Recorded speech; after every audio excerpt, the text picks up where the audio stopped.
October nights had always held a special charm for me.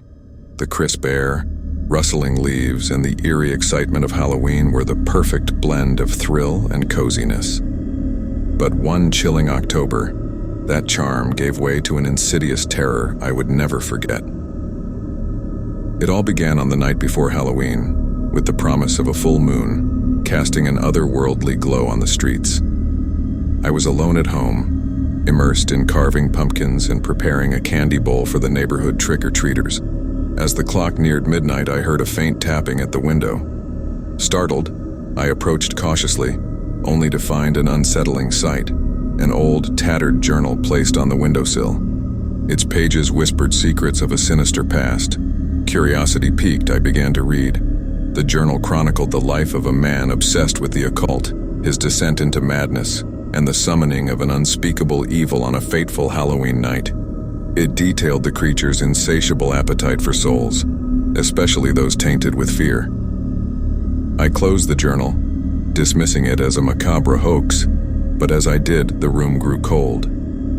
A presence filled the air, a malevolent energy that raised the hairs on my arms. I heard footsteps behind me, slow, deliberate, like a predator stalking its prey. A shiver ran down my spine as I turned to find a figure standing in the shadows, obscured by a grotesque mask. It was as if the journal's haunting words had come to life. Panic surged, and I fled through the house, but the intruder pursued with relentless determination. I could feel its unseen eyes upon me, an entity that fed on my terror. I had no choice but to confront the nightmare. I returned to the journal, hoping to find a way to banish the malevolent being. The ritual described within its pages was complex, but it offered a glimmer of hope. As the clock struck midnight, I recited the incantation, a feeble attempt to undo the evil unleashed. A deafening roar filled the room, and the intruder recoiled, its mask twisting in anguish. In a flash, it vanished, leaving only a chilling silence behind. The terror had subsided, but the memories lingered, an indelible scar etched on my soul. That October night taught me that the line between fascination and horror is thin, and the darkness can manifest in unimaginable ways. The Midnight Marauder became a haunting reminder that some secrets are best left undisturbed, especially during the eerie embrace of October.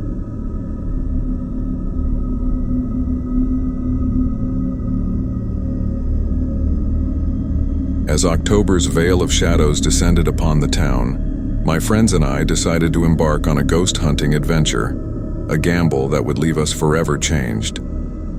The location of our expedition was the abandoned Hereford Asylum, a decaying edifice that once housed the criminally insane. Its history was shrouded in darkness, with tales of unspeakable horrors and the restless souls of the departed.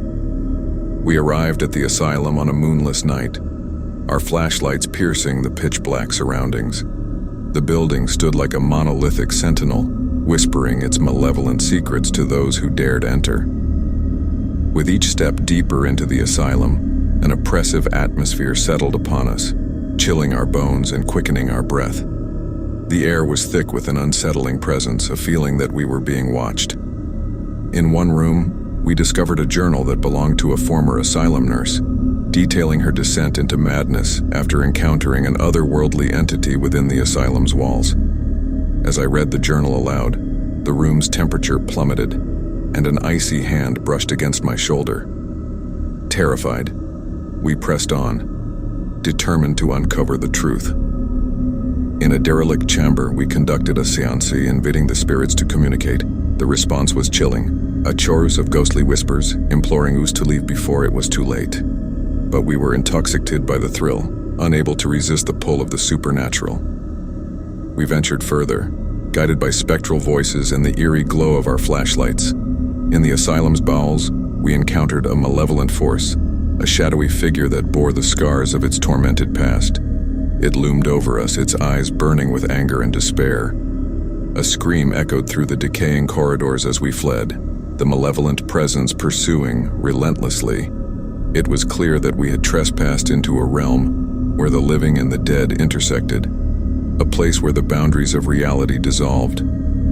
Ultimately, we made it out of the asylum, but the experience had scarred us irreparably. The ghostly gamble had cost us our innocence, a reckoning that reminded us of the supernatural's inscrutable power. The asylum stood as a reminder that some doors should remain locked, that the past's darkness should not be disturbed. Our gamble had extracted a heavy toll, an eternal haunting that left us questioning the boundary between curiosity and horror during the sinister embrace of October.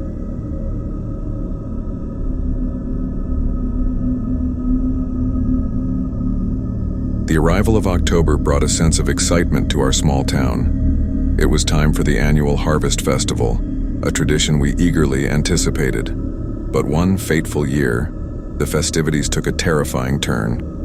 The festival grounds were adorned with pumpkins, cornstalks, and a grand old oak tree that served as the centerpiece.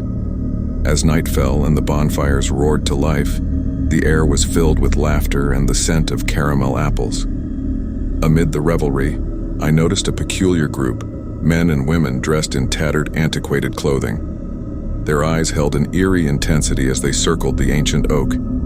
They spoke in a language unknown to us, their voices trembling with a strange power. Drawn by curiosity, I approached, trying to make sense of the bizarre ritual. But the moment I stepped closer, the group fell silent. Their gazes locked onto me, and I felt an icy grip on my heart. In unison, they began to chant, their words invoking something dark and malevolent. The earth trembled beneath our feet, and the old oak quivered as if possessed by a sinister force.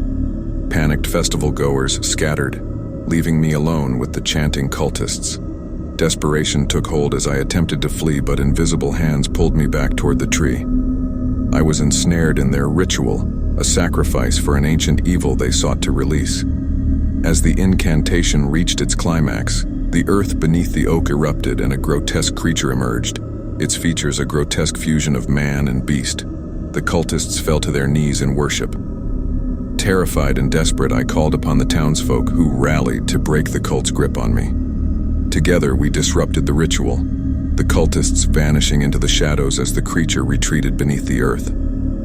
The Harvest Festival was forever changed, its festivities now tainted by a sinister underbelly. The cult's purpose remained a mystery, but the memory of their haunting ceremony haunted my nightmares. The haunted Harvest Festival became a chilling reminder that beneath the joyous facade of October's festivities, dark forces could lurk and the innocent could become pawns in malevolent rituals. The line between celebration and terror blurred during that ominous night, leaving an indelible mark on our small town's history.